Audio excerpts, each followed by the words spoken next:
BA third year के प्रथम paper Rajasthan की सभ्यताएं। आज इस अध्याय में हम राजस्थान की सभ्यता के प्राचीन स्थल एवं उसकी विशेषताओं के बारे में जानेंगे।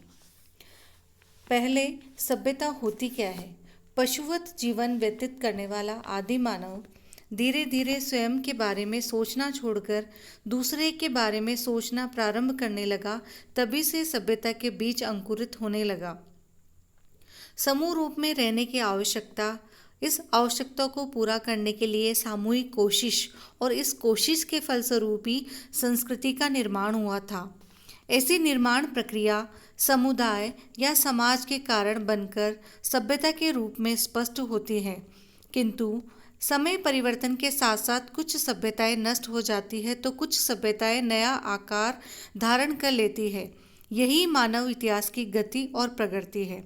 अतः राजस्थान के क्षेत्र में भी ऐसी कई सभ्यताएं मरुस्थल में, अरावली की घाटियों में, नदियों के पेटी में, मिट्टी के ढेरों में अथवा भूगर्भ में अपने अस्तित्व की कहानी कहती हुई दबी हुई या बिखरी हुई पड़ी है। ऐसा माना जाता है कि राजस्थान राज्य में सभ्यता का आरंभ 1 लाख वर्ष पूर्व हुआ था। ऐतिहासिक काल से पहले इन सभ्यताओं का क्रम भी भिन्न भिन्न था। पाषाण युग की चर्चा करें तो निम्न पुरापाषाण काल, मध्य पुरापाषाण काल, उत्तर पुरापाषाण काल, मध्य पाषाण काल और नवपाषाण काल। राजस्थान में अब तक हुए उत्खननों से पता चला है कि इस प्रदेश में निम्न पुरापाषाण काल लगभग 2 लाख से लगभग 60,000 वर्ष पूर्व अस्तित्व में था। सर्वेक्षणों व उत्खननों से इस काल के अवशेष नागौर जिले के छजौली, जायल, सिंगी तालाब, इंदो की ढाणी, डीडवाना तथा मेवाड़ में बेड़च, गंभीरी, वांगल, कदमाली नदियों के किनारे मिले हैं। इन स्थानों से प्राप्त पाषाण औजारों में इंडेक्स, क्लीवर, स्क्रैपर आदि मुख्य हैं। निम्न पुरापाषाण काल के बाद मध्य पुरापाषाण काल के अवशेष तथा औजार पश्चिमी राजस्थान में अधिक मात्रा में मिलते हैं। ऐसे स्थानों में जैसलमेर, पोखरण, डीडवाना, जायल, सुजानगढ़ व लूनी नदी के किनारे मुख्य हैं। मेवाड़ की बेड़च, गंभीरी, वागन, कदमाली नदियों के किनारे भी ऐसे औजार मिलते हैं जिनमें ब्लेड, ब्रोअर, स्क्रैपर आदि मुख्य हैं। उत्तर पुरापाषाण काल की सभ्यता के अवशेष मेवाड़ की बेड़च नदी के किनारे विशेषकर बेदला, भुआना, जगन्नाथपुरा, बिछड़ी, डबोक, कानपुर, भीमल, टुकवाड़ा आदि गांवों के आसपास मिलते हैं। पश्चिमी राजस्थान में बहुत कम स्थानों से ऐसे अवशेष पाए जाते हैं। इस सभ्यता के औजारों में point, borer, scraper, blade, fluted core आदि मुख्य हैं। इस प्रकार राजस्थान का इतिहास बहुत ही समृद्ध है तथा सतत विकास को दर्शाता है।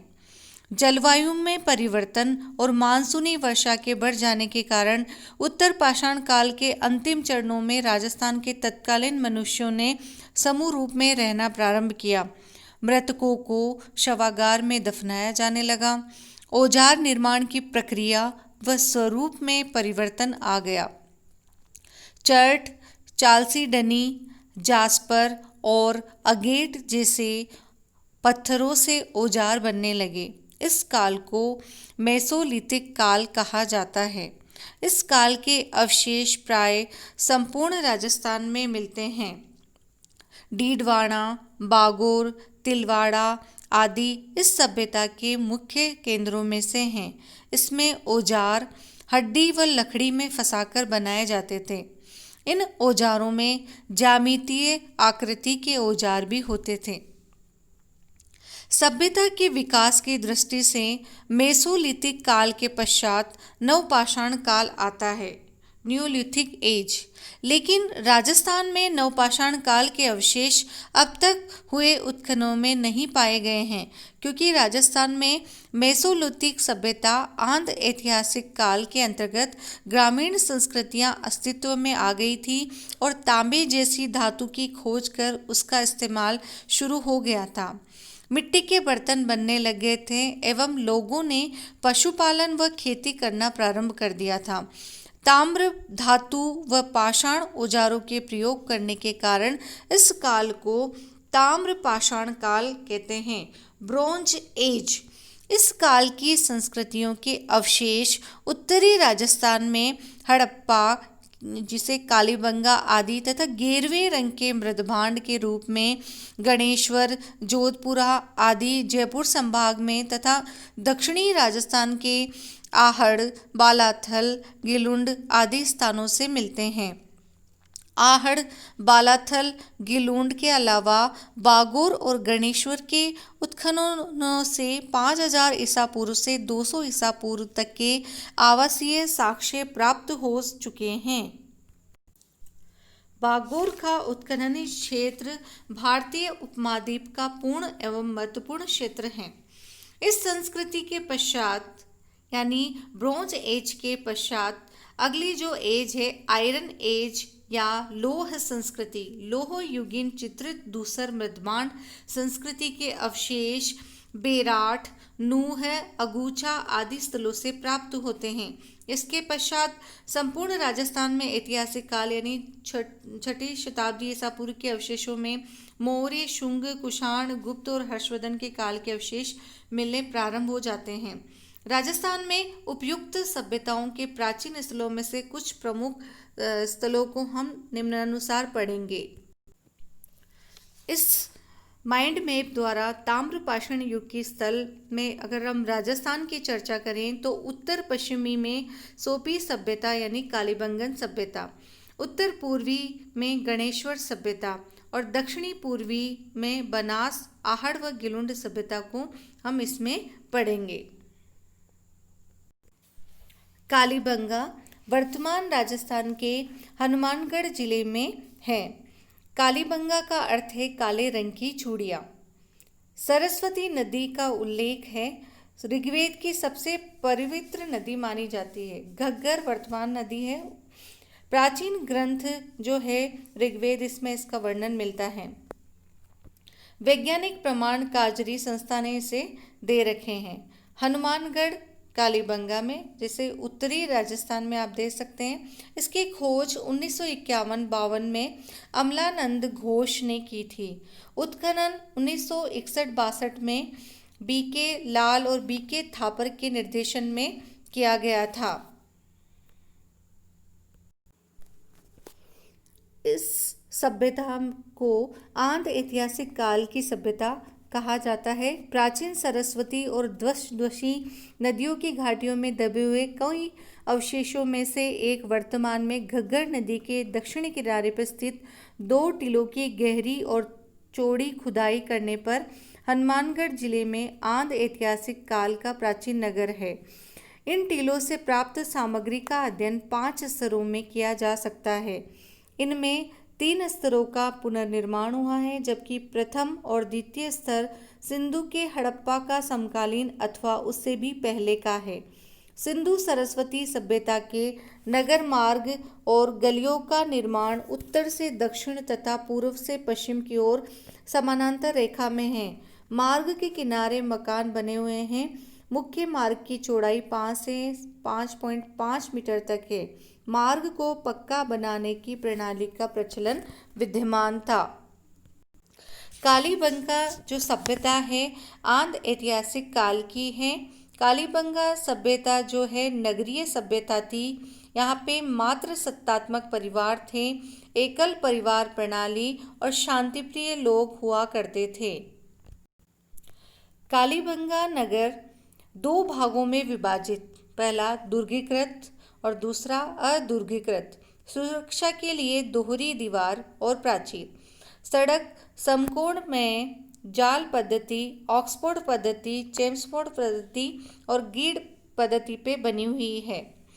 किनारे भवन बने हुए हैं। दरवाजे खिड़कियां गलियों में खुलते थे। यहाँ से दरार मिली है, मकानों में दरार के साक्ष्य मिले हैं, जिससे भूकंप का अनुमान लगाया जाता है। जो यहाँ पे मकान बनाने के लिए जिन ईंटों का अनुपात लिया गया है वो 4:2:1 है। कालीबंगा की खुदाई से तंदूर, चूल्हा, उस्तरा, व्याघ्र की मुद्रा, सजावटी अलंकृत आंगन मिले हैं। मृत खोपड़ी छिद्र द्वारा पानी भरने से हाइड्रोस्पलिस रोग की इसकी जानकारी का भी पता चलता है, यानी शल्य चिकित्सा का प्रयोग शायद यहाँ पे किया जाता था।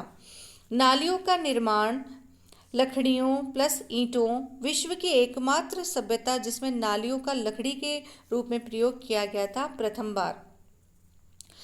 कालीबंगा से और जो अन्य वस्तुएं मिली हैं जैसे 7 हवन कुंड, अग्नि वेदिका है, यज्ञ वेदिका है, जो वर्तमान में हम हवन करते हैं उसी प्रकार के हवन यज्ञ यहाँ पे मिले हैं। मनुष्य पशु को लेकर आगे बढ़ रहा है, इसका चित्र यहाँ से मिला है। और विशेष बात यह है कि यहाँ पे बलि प्रथा के साक्ष्य भी मिलते हैं।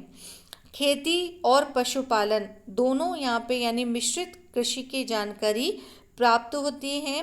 जुते हुए दोरे जो है हल से जुते हुए खेत का प्रमाण प्रथम बार जो यहाँ से मिलता है वो कालीबंगा से ही प्राप्त होता है। साथ ही यहाँ से जो अन्य चीज मिली है वो ऊंट पालने की जानकारी, बहुधान्य क्षेत्र जो है ये पता चलता है। अंतिम संस्कार, मृतकों का अंतिम संस्कार 3 प्रकार से किया जाता था। पहला, कलश समाधान यानी कलश में अस्थियां वगैरह डाल के उसको दफना दिया जाता था। आंशिक शवादान यानी पहले उसको जानवरों को खिला के बाद में उसको गाड़ दिया जाता था। और पूर्ण समाधान यानी उसको पूरी तरह से गहनों वगैरह के साथ उसको दफना दिया जाता था। इससे मनुष्य के पूर्व जन्म में विश्वास का पता चलता है। जो कालीबंगा का किस प्रकार से जो पतन हुआ इसके बारे में अलग अलग राय है, लेकिन अधिकांशतः जो इतिहासकार मानते हैं कि यहाँ कुछ प्राकृतिक प्रकोप हुआ था, इस वजह से हड़प्पा ये जो कालीबंगा सभ्यता है इसका पतन हो गया था। प्राकृतिक कारणों में संभवतः भूकंप या भूगर्भीय जलवायु के परिवर्तन कारण इस समृद्ध नगर सभ्यता के केंद्र का नाश हो गया था। जो समुद्री हवाएं अथवा जो बहती थी इस वजह से ये जो सूखने लगी, इसलिए इस क्षेत्र में धीरे धीरे रेत का समंदर बन गया।